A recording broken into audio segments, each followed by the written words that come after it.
नमस्कार दोस्तों, मैं हूं आशीष धनगर और आप देख रहे हैं आपका अपना चैनल द अहिल्या दस्तक।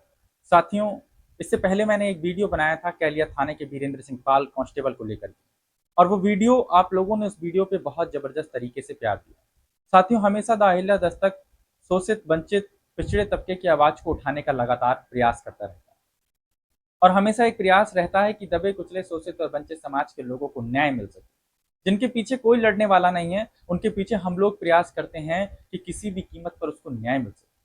लेकिन साथियों, इन सबके पीछे सबसे बड़ी जो ताकत है वो है आप लोगों की। यदि आप लोग सपोर्ट करेंगे तो निश्चित तौर पर हम लोग भी ताकत बन पाएंगे, क्योंकि जब तक आप लोग सपोर्ट नहीं करेंगे साथियों, हम लोग भी किसी की ताकत नहीं बन सकते। आप लोग जानते हैं कि हम लोग डेमोक्रेटिक कंट्री में रह रहे हैं, लोकतांत्रिक व्यवस्था के अंदर जी रहे हैं, और लोकतांत्रिक व्यवस्था के अंदर जो सबसे बड़ी चीज होती है वो होती है जनता की ताकत। जनता से बड़ा यहाँ कोई राजा नहीं है। हालांकि जब देश में तानाशाही चलती थी, जब राजतंत्र चलता था, तब ऐसी व्यवस्थाएं नहीं थी। लेकिन बाबा साहब अम्बेडकर ने हमें संविधान देकर के एक जो सबसे बड़ी ताकत दी है वो लोकतंत्र की व्यवस्था दी है। और साथियों, इसी लोकतंत्र की व्यवस्था के तहत हम लोग कानून के जरिए हर एक से लड़ पाते हैं, और अपने न्याय हक अधिकार के लिए न्यायालय जाते हैं, और कहीं ना कहीं निश्चित तौर पर ईमानदारी से लड़ते रहें तो हमें न्याय भी प्राप्त होता है। साथियों, जिस प्रकार से वीरेंद्र सिंह पाल की हत्या हुई या आत्महत्या हुई, इसको कहना तो बड़ा मुश्किल होगा, लेकिन इस पूरी घटना ने पूरे देश भर के लोगों को झकझोर दिया। यानी कि जो लोग स्वयं ही कानून के डिपार्टमेंट में हैं, यानी कि जो लोग स्वयं कहीं ना कहीं लोगों की रक्षा करने का काम करते हैं, आखिर आज की डेट में वही लोग सुरक्षित नहीं। क्यों सुरक्षित नहीं? आखिर क्यों साथी?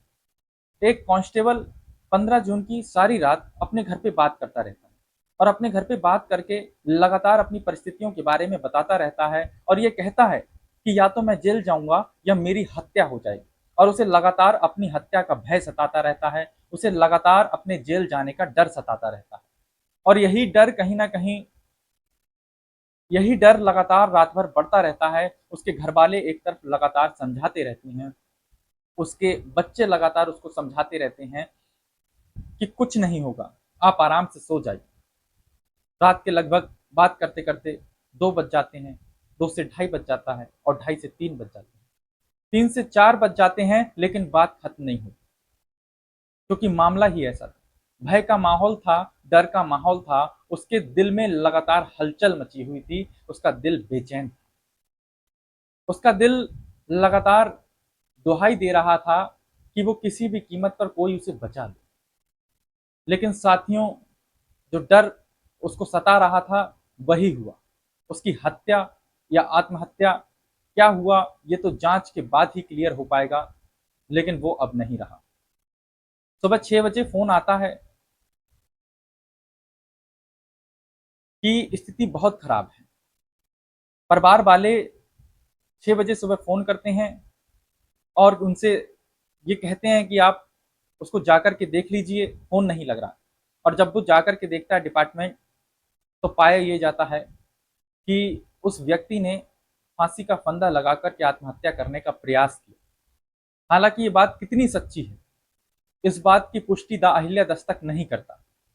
और जब ये कोशिश की जाती है कि फांसी का फंदा लगा करके वो व्यक्ति अपने आप को खत्म ना कर सके, तो वो चाकू से गला रेत करके अपनी हत्या कर लेता है। साथियों, ऐसा कैसे संभव हो सकता है कि एक व्यक्ति फांसी का फंदा लगाता है और फिर भी वो बच जाता है, और उसके बाद में वो आत्महत्या चाकू से अपना गला रेत करके कर लेता है?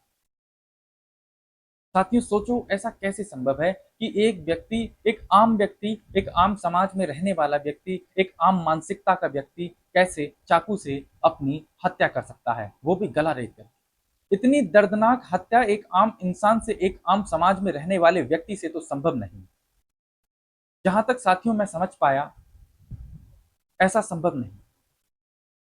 हालांकि साथियों, इस पूरे मामले में क्या सच्चाई है, ये तो केवल और केवल जांच का विषय है, और जांच के बाद ही क्लियर हो पाएगा कि सच्चाई और हकीकत है क्या।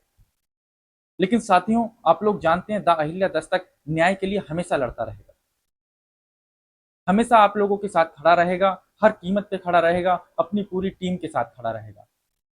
साथियों, पूर्व राज्य मंत्री सतीश पाल जी के पीआरओ से मेरी बातचीत हुई, और कहीं ना कहीं उन्होंने भी आश्वासन दिया मुझे कि निश्चित ही हर कीमत पर जितना संभव हो सकेगा उतना प्रयास करेंगे उसको न्याय दिलाने का। लेकिन सबसे बड़े दुख की बात है कि जब जब पिछड़े तबके पे अन्याय अत्याचार होता है, किसी भी तरह की दुर्घटना होती है, हत्या होती है, चाहे वो उमेश पाल हों, चाहे वो कहीं ना कहीं अभी वीरेंद्र पाल हों, लेकिन कहीं ना कहीं ऐसा देखा गया है कि इन लोगों को किसी भी तरह से सरकार की तरफ से खास मदद नहीं हो पा रही, कोई मुआवजा ठीक से नहीं हो पा रहा। इस बात का बड़ा अफसोस है। आखिर पिछड़े तबके के साथ में भेदभाव क्यों, बहुजन समाज के साथ में भेदभाव क्यों? कब तक चलता रहे? लेकिन ऐसे में जो सबसे बड़ी चीज सामने निकल करके आ रही है, पूरे प्रदेश में वोट लेने के लिए समाजवादी पार्टी ने प्रदेश का अध्यक्ष बना दिया है, इसी समाज का है। पूरे प्रदेश में वोट लेने के लिए बहुजन समाज पार्टी ने अध्यक्ष बना दिया है, वो भी इसी समाज के। दोनों ही पार्टी के अध्यक्ष इसी समाज के हैं, अपना दल के अध्यक्ष भी इसी समाज के हैं। पिछड़े समाज का वोट लेने का दावा करते हैं, लेकिन साथियों एक भी बार उस घटना को देखने तक नहीं गए। एक भी बार कोई प्रयास नहीं किया गया कि किसी भी तरह से उस व्यक्ति को न्याय मिल सके। साथियों जब ये पूरे प्रदेश में घूमते हैं वोट लेने के लिए, तो फिर न्याय देने के लिए कौन आएगा? आप लोगों के हक अधिकार के लिए लड़ने कौन आएगा? सरासर गलत हो रहा है। और सबसे बड़ी जो चीज निकल करके आई कि बहन कुमारी मायावती जी, जो कहीं ना कहीं दावा करती हैं दबे कुचले शोषित और वंचित समाज के हक अधिकार के लिए वो सबसे ज्यादा लड़ रहे हैं, लेकिन आज आलम यह है कि एक सिंगल ट्वीट तक उनका दिखाई नहीं दे रहा है। और उनके नए वारिस आकाश आनंद जी, जिनको उन्होंने अपना उत्तराधिकारी बनाया है, पूरे प्रदेश में दबे कुचले शोषित वंचित समाज के कहीं ना कहीं उनके हक अधिकारों के लिए लड़ाई लड़ने के लिए मैदान में उतारा है। ऐसे दिग्गज नेता आकाश आनंद जी भी कहीं दिखाई नहीं दे रहे। आखिर क्यों दिखाई नहीं दे रहे? फिर ये समाज कैसे इनको अपना नेता मान लेगा? केवल प्रदेश अध्यक्ष बनाने से कोई भी समाज वोट नहीं दे सकता। जब तक आप अपने हक अधिकार के लिए उनके साथ सड़कों पर जाकर के संघर्ष नहीं करेंगे, तब तक किसी भी कीमत पर न्याय मिलना साथियों संभव नहीं है। और ये बड़े बड़े अध्यक्षों से मैं सीधे और साफ तौर पर कहना चाहूंगा कि यदि अध्यक्ष जी आप तक मेरी आवाज पहुंच रही, तो ये आपका उत्तर प्रदेश का अध्यक्ष होने के नाते ये फर्ज बनता है कि आप आनन फानन में वहां पहुंचते और जितना संभव हो सकता था उतना प्रयास करते उसको न्याय दिलाने का, ईमानदारी से। पूरे प्रदेश में लगातार इस तरह की घटनाएं होती जा रही हैं और आवाज उठाने वाला कोई नजर नहीं आ रहा। हालांकि सतीश पाल जी ने भरपूर प्रयास किया, लेकिन बहन कुमारी मायावती जी की तरफ से अभी तक कोई प्रयास नजर नहीं आया। न जाने कहां बहन कुमारी मायावती जी छिप गई हैं, और जैसे ही चुनाव आएगा वैसे ही केवल टिकट देकर के पार्टी को आगे बढ़ाने का प्रयास करेंगी। लेकिन साथियों ऐसा संभव नहीं है। जब तक आप किसी के दुख में काम नहीं आएंगे, तब तक साथियों कोई आपको कैसे अपना मान लेगा? क्योंकि साथियों जब किसी के दुख में काम आते हैं, तो कहीं ना कहीं उसका दिल भी आपके लिए गवाही देगा, आगे ना सही तो पीछे सही। लेकिन आज जब दुख की घड़ी है तो उनके साथ में कोई नजर नहीं आ रहा है। और जब वोटों का टाइम आएगा, जब चुनाव का टाइम आएगा, तब दुनिया के नेता इनके दरवाजे खटखटाएंगे।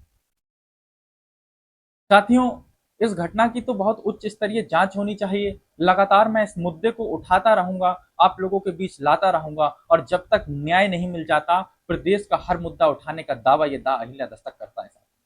और आप लोगों से ये वादा करते हैं कि जहां कहीं भी प्रदेश में जरूरत पड़ेगी, आप लोग टीम बना करके हमारे साथ जुड़िए और हम लोग पूरी मदद करने का आपका प्रयास करेंगे। चाहे वो शासन से हो, चाहे वो प्रशासन से हो, पूरी कोशिश रहेगी कि आप लोगों की मदद हो पाए। और साथियों वो कहते हैं कि जिस समाज का दल नहीं होता उस समाज का बल नहीं होता। सबसे पहले जरूरत है दल की, और जिस समाज का दल मजबूत होगा उस समाज का बल मजबूत होगा। पढ़े लिखे नौजवानों को आगे आना होगा, उनको अपने हक अधिकारों के बारे में जानना होगा, क्योंकि साथियों जब तक आप अपने हक अधिकारों के बारे में नहीं जान पाएंगे, आप किसकी लड़ाई लड़ेंगे? तो साथियों कुल मिलाकर के मेरा यही कहना है कि इस मामले को लेकर के उच्च स्तरीय जांच होनी चाहिए, और आप लोग इस वीडियो को ज्यादा से ज्यादा शेयर करें साथियों, क्योंकि हमारा वीडियो बनाना केवल और केवल तभी सफल हो पाएगा जब आप लोग भी हमारे बराबर ही इसमें मेहनत करें। साथियों मैं फिर मिलूंगा एक नए वीडियो एक नए टॉपिक के साथ में, तब तक के लिए जय हिंद, जय भारत।